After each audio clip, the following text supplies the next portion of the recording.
It was on cold winter nights that the dream of sailing to far-off lands in our own boat began. Thoughts of warm, clear water, barefoot walks under sunny skies, and hot golden beaches have carried us to these shores. Whether you arrive by boat or plane, there are lots of reasons for escaping to paradise.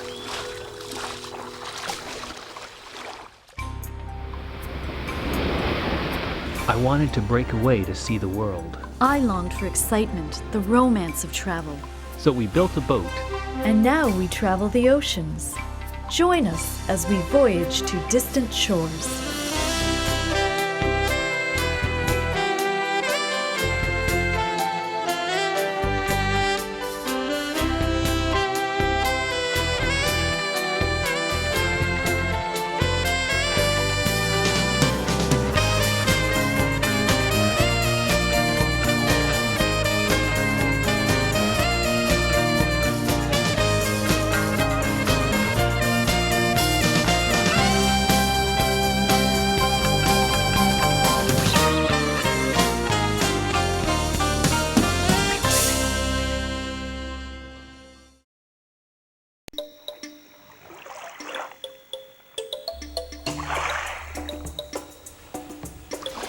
This anchorage on the island of Formentera in Spain's Balearic Islands is one of the world's little paradises, and sailing here on our own boat is a fulfillment of a long-time dream. We're not the only ones here, it seems, who have cast off their dock lines and set sail for distant shores. Anchored around us are boats of all nationalities, and many of the other long-distance cruisers we're meeting here are fulfilling their dreams too. Being free and not having to do anything. You can up anchor, change your mind, go where you want. You don't have to do anything. And there's lots of work needs doing on the boat, but you have to get yourself into a mood whereby you don't have to do it unless it's major and stops the boat going. But you try and work during the winter, so you've got nothing to do in the summer. You've actually got to learn to relax and not do anything. I don't think I've found anything I don't like about cruising yet. This Norwegian family aboard the yacht Marathon sold their home in Norway and are cruising the Balearic Islands on a sabbatical from the family business. Was this your idea to get on the boat part of it? Yes, I had to try about 3 years, I think. So after 3 years, she said, okay, that'll be fine, we do it. So now you're here.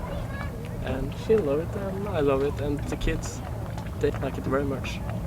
Both me and Alfina, we have been working a lot the past years, and we want to spend a lot of time with our kids now that they are so small. And we couldn't do that just being home because we like our jobs, so we thought we should do something different and to do something that we probably never will forget.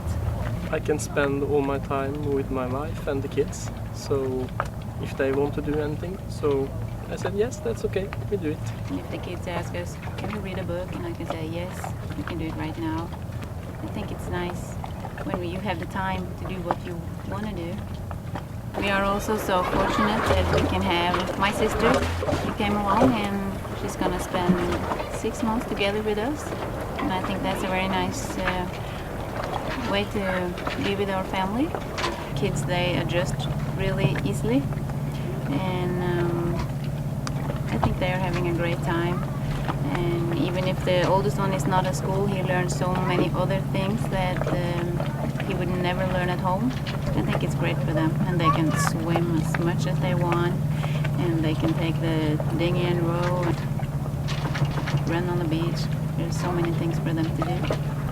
I don't think they never will be bored. We've all had a great time here in Formentera, but now we're looking forward to sailing on to Mallorca, the largest of the Balearic Islands, which lies to the east. We're delighted when our Norwegian friends decide to sail there too. Our voyage today between Isla Formentera and Mallorca is just over 60 nautical miles, and since we travel at an average speed of 5 knots, we should arrive in time for dinner. For most of the day, we'll be out of sight of land, which is still a new experience for the crew of Marathon and can be a little unnerving at first. But it's important to be prudent when you sail offshore, and we admire their gradual approach to building their family's experience. There's nothing more terrifying than being far from land in a small boat and getting caught in a storm. The first time we crossed the Atlantic Ocean, 11 years ago, that's just what happened. Only a day out of Bermuda, a strong front caught up with us, traveling faster than we had anticipated. The resulting gale raised seas the Coast Guard forecast was calling 4 to 7 meters high. From the deck of Two-Step, the waves looked even larger than that. We anxiously worked on deck to set a tiny scrap of sail to hold the boat hove to in the 40-knot wind that shrieked in gusts over 50.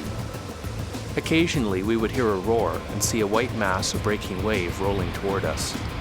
The first of these huge seas washed right over the top of our yacht from stem to stern, sluicing the deck and cabin top, filling the cockpit, and tearing loose the cockpit weathercloths.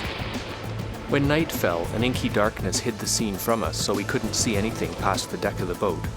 We were soaked and scared. By morning, we realized that Two-Step was handling it better than us. She had rolled with each punch and had rolled gamely with the next one. Confident now that the boat would look after us, we went down out of the storm to rest. Even when the weather is good, it's a strange feeling to be out of sight of land for weeks at a time, when all you have to rely on for your survival is each other, a tiny boat, and your skills for navigating her. Our longest passage so far has been 20 days, nearly 3 weeks without seeing land, when several years ago we sailed from the Canary Islands to Brazil. On our most recent ocean passage to Europe from North America across the Atlantic Ocean, the longest leg was 14 days between Bermuda and the Portuguese islands of the Azores. The conditions were ideal, with perfect winds pushing us along to our destination. June 28th. We're underway from Bermuda to the Azores. Been out for about 6 days. Getting a chance to test this wind vane here. We've got a bit more wind now than we've had so far. We've got 25 knots, more or less off of the stern here. Just watching the way the wind vane moves back and forth, you can see how it can correct the course of the boat. As it flops over one way, it'll turns the wheel. It senses the wind direction. The vane part will tilt over to line itself up with the wind. So if the boat goes off to one direction, the wind vane will be moved over, and then that is how it gets information on which way the wind is coming from. So with the vane over, it now steers the pendulum, which is down in the water, and steering the pendulum itself swings from side to side. This is where the system gets the power from. The vane gives it the wind information, the power comes from the pendulum swinging, and then that's just connected directly to the wheel. There's a clutch mechanism here you can adjust to get it to, when you're heading in the right direction, clamp it in, and it steers the boat. Now if you wanted to change the course of the boat a little, you just pull on the line here. I just tipped it around a bit, so now it wants to come until the wind is a bit more on the stern, when it'll finally line up and come back up straight again. See, now we're coming around into the wind a bit more. Still trying to get us back on course. We're really a bit over canvas. The wind has got up and we haven't reefed the main yet. That would be our first thing. Getting us back, and there with it up, now it's back on course again.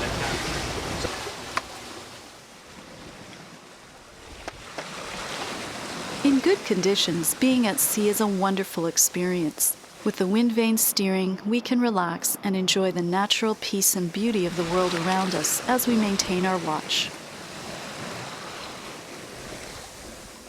Today, as we head out into the open Mediterranean Sea, bows pointed for Mallorca, there's not much wind for sailing, but this calm weather will make it a relaxing trip for the kids aboard Marathon. Offshore sailing is a new experience for them, but they love their boat and are learning lots of new skills. We have been doing some knots. We got a book from some aunts before we left, so we have been practicing that. Yes, one night I heard the youngest Martin. He was crying in his room, and he was lying there and looking at the book, and he cried, "I can't do these knots." And he was so sad, so I said, "I'm gonna help you." And then he smiled, and I learned him 2 or 3 knots, and then he could do it, and he was so happy.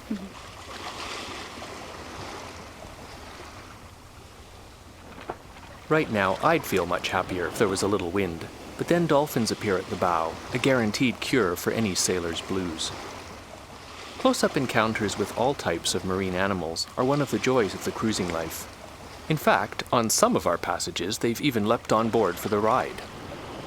Last night we heard a thump on the deck, and this morning discovered this little flying fish had come on board. We often see squadrons of them leaping out of the water and flying across the waves away from predators. They really do have quite beautiful wings. One thing we were not prepared for on our first ocean passage was just how much life there is out in the middle of the ocean. As well as flying fish, there are species of birds, like these shearwaters, that live right out in the middle of the ocean. And of course, dolphins and whales that brighten any sailor's day with their visits. Dolphins are joyous and exuberant hunters. A flock of shearwaters joins in the chase, knowing that when dolphins corral fish for a meal, they will drive the fish close to the surface. Easy pickings for the birds.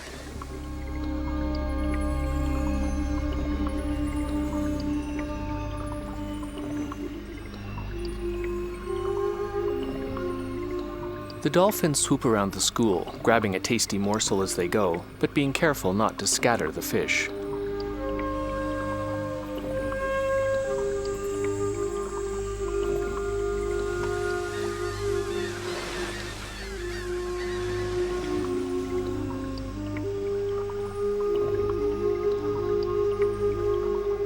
Once the dolphins corral the fish, the birds arrive, and it's even wilder than before as the birds plunge down unafraid in the midst of the dolphins. I'm amazed to see the birds using their wings to fly underwater. The fish in the bait ball move erratically trying to escape, then veer suddenly straight towards me, and the tactic works. The dolphins don't want to feed with me too close, so the fish gain temporary safety. The fish act like one single animal, turning and moving together. Even here, it looks like an arm reaching out.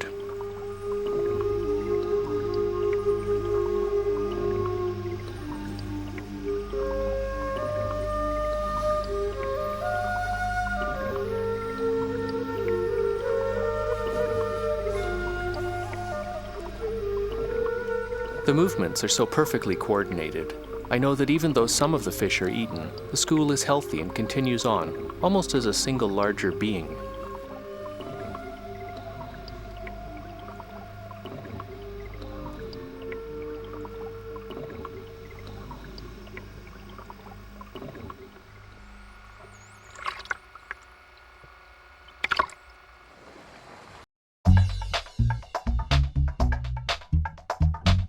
Are you interested in the cruising lifestyle?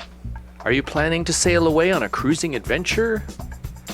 Or researching cruising areas and destinations? Distant Shores is a television series about the cruising life, with lots of tips for sailors planning to sail away. This is Oswego, New York. We are entering the Erie Canal system, and this will take us all the way from Lake Ontario to the Hudson River, which gets us to New York City. Plus destination information to help you make your cruising plans. I can stand on the bottom.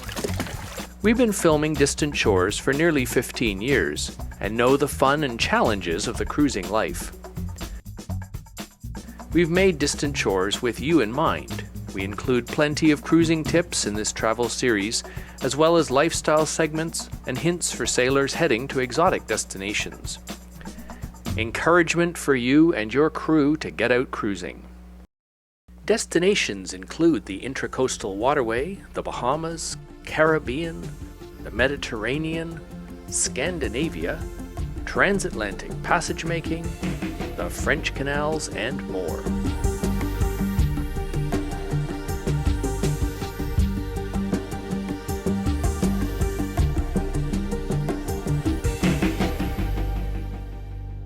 On calm ocean days, we sometimes see whales lazing on the surface and have on occasion been able to swim with them.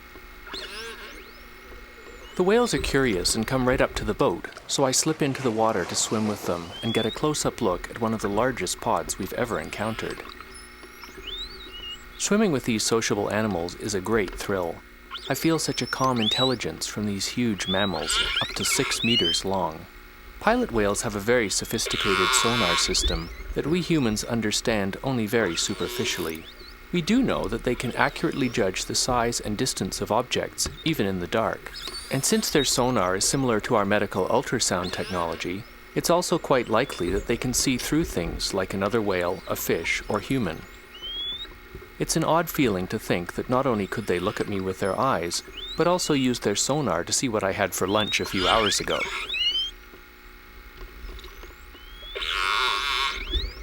As they swim off, I feel somewhat humbled by the encounter, but also elated to have experienced such a formidable presence in nature.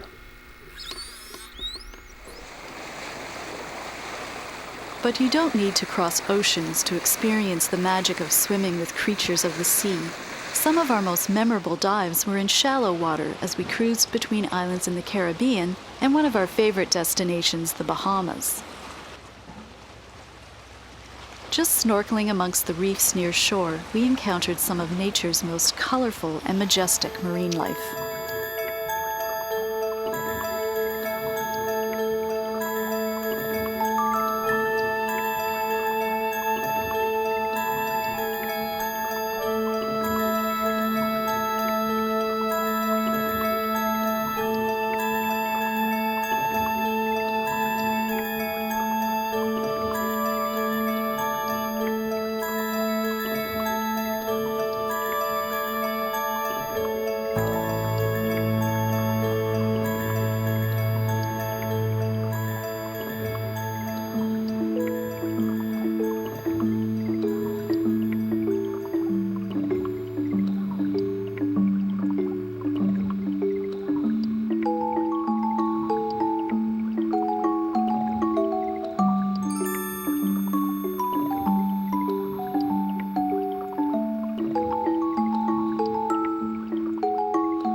By lunchtime, there's still no wind on our voyage to Mallorca.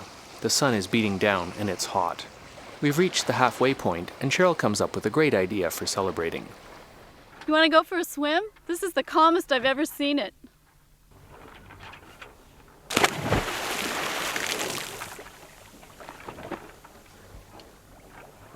Wonderful. Ooh, it's warm right on the top layer. Just 6 inches is really warm. Below that, well, it's still pretty nice.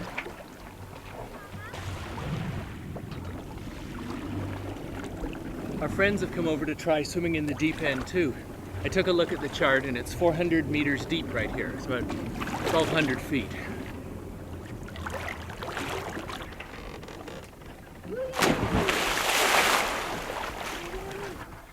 We're in the Mediterranean between the island of Ibiza and Mallorca and the Balearic Islands. Pretty great spot for a lunch stop.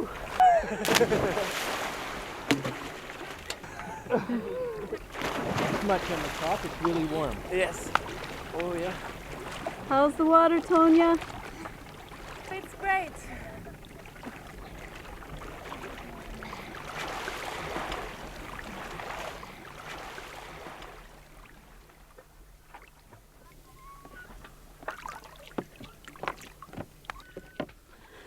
It was fun, but it's a little scary thinking how deep it is. Are there sharks down there? We have encountered sharks on some of our dives. In fact, a few years ago in the Bahamas, we even went looking for sharks as part of a study on these marine animals. To be honest, at first I wasn't too comfortable about being one step lower on the food chain.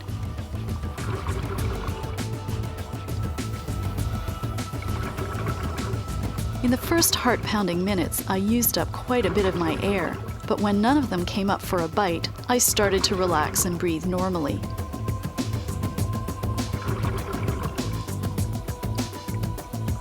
A Observing them, I realized just how graceful and perfectly suited they are to their domain, and found I was appreciating this rare experience, viewing these magnificent beasts as they cruised the reefs.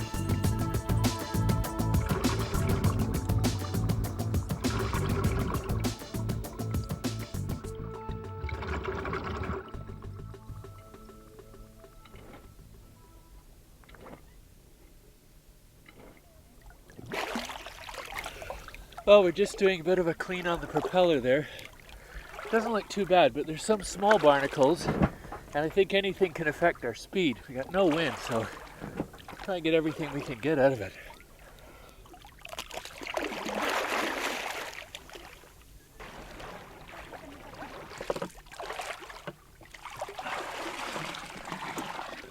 Well, there weren't any sea monsters down there. Well, there were some little ones. We got a jellyfish sting kind of up the back of my bathing suit. So, I gotta look up what you're supposed to do for jellyfish stings.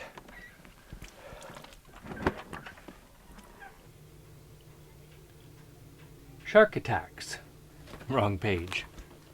Jellyfish stings. Immediately rinse the skin with seawater and then apply soaks of acetic acid 5%, which is vinegar, until the pain is relieved.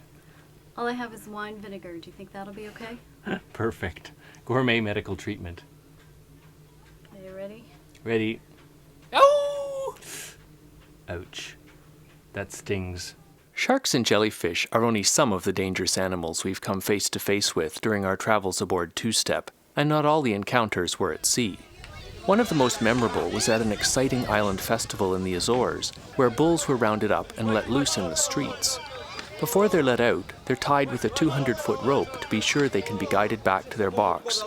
Only then are they released into the streets, giving the men an opportunity to demonstrate their courage to the women by facing the bulls.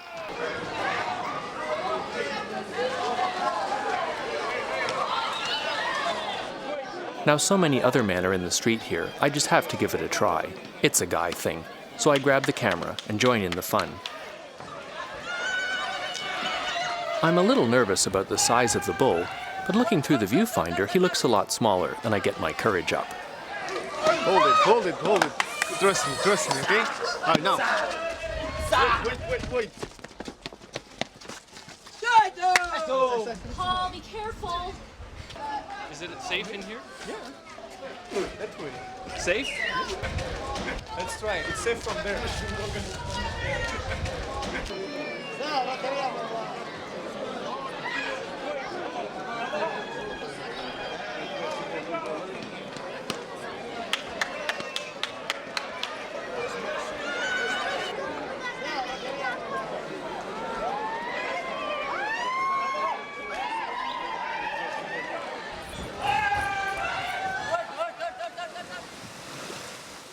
After a whole day of motoring across the flat calms, the wind finally picks up in the late afternoon. This is what we've all been waiting for. With sails set, Two-Step races marathon to the anchorage on Mallorca.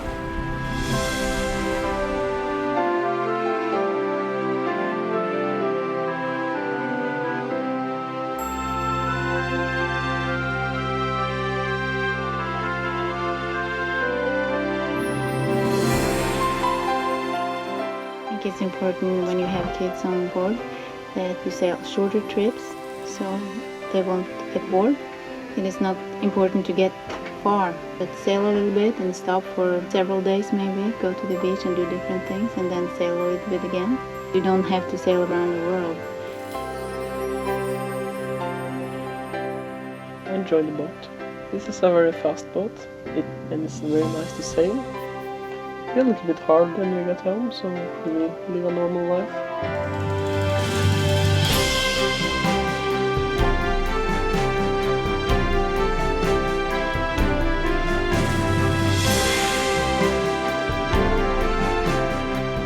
We will try to keep this kind of peace that we have now and not work as much as we used to do. People leave home to go traveling for many different reasons. To spend more time together, to rest and heal, or to test their skills in a new environment.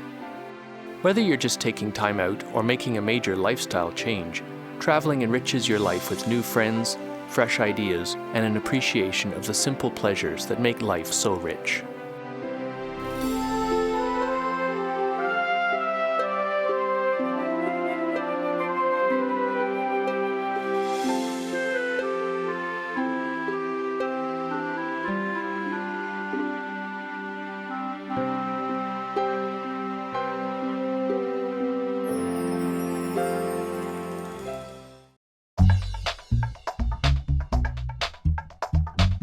Are you interested in the cruising lifestyle?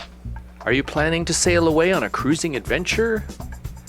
Or researching cruising areas and destinations? Distant Shores is a television series about the cruising life, with lots of tips for sailors planning to sail away. This is Oswego, New York. We are entering the Erie Canal system, and this will take us all the way from Lake Ontario to the Hudson River, which gets us to New York City. Plus destination information to help you make your cruising plans. Yeah, I can stand on the bottom. We've been filming Distant Shores for nearly 15 years and know the fun and challenges of the cruising life. We've made Distant Shores with you in mind. We include plenty of cruising tips in this travel series, as well as lifestyle segments and hints for sailors heading to exotic destinations. Encouragement for you and your crew to get out cruising. Destinations include the Intracoastal Waterway, the Bahamas, Caribbean, the Mediterranean, Scandinavia, transatlantic passage making, the French canals, and more.